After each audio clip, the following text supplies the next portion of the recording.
We are back with some breaking economic data. And it is good data. The U.S. economy added more than expected 216,000 jobs in December. The unemployment rate held steady at 3.7%. Here to help us make sense of these numbers is NBC News senior business correspondent Christine Romans at the big board for us and Investopedia's editor-in-chief Caleb Silver.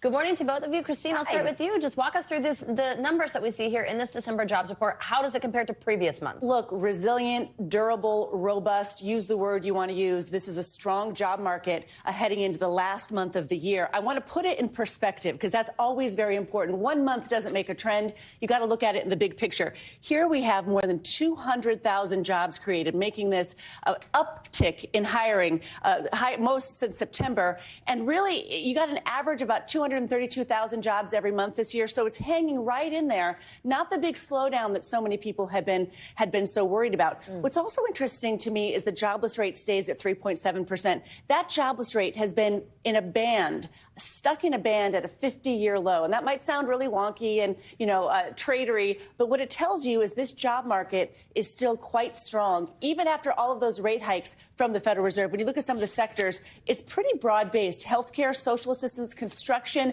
transportation, and warehousing, though, declined by about 23,000. And leisure and hospitality, a big driver of jobs gains, was pretty much unchanged.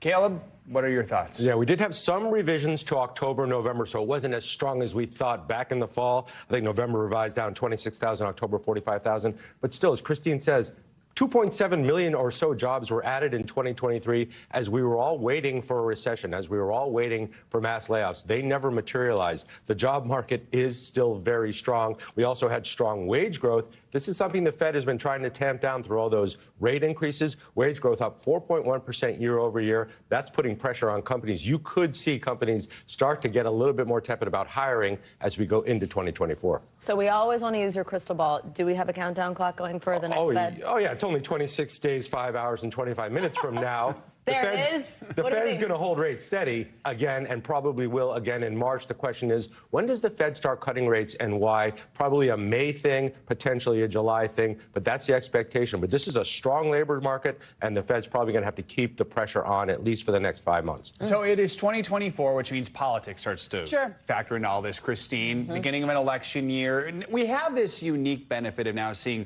both leading candidates, Trump and Biden, their records well in office when it comes to jobs and the economy. So how have past presidents fared in job creation compared to these 2024? And I think it's really important. These two presidents we're talking about who are both running for the office again, they straddle a huge pandemic, a once in 100 years crisis that really blew a hole in all these numbers. But if you step back, you've got a Biden administration that before today had 14.6 million jobs so far. 15 million jobs almost. Trump was a one-term president. He saw a job loss. That was, again, because 20 million jobs in 1 month were lost because of the pandemic when the whole world shut down in April of 2020. Obama, his first year in office, he presided over job loss, but then made it up later. And you can see, obviously, Bill Clinton and earlier Ronald Reagan were the big job creators. I would point something out. You're going to be hearing a lot about jobs and these statistics on the campaign trail. Presidents get too much credit and too much blame for the economy on their watch. But you'll be hearing a lot of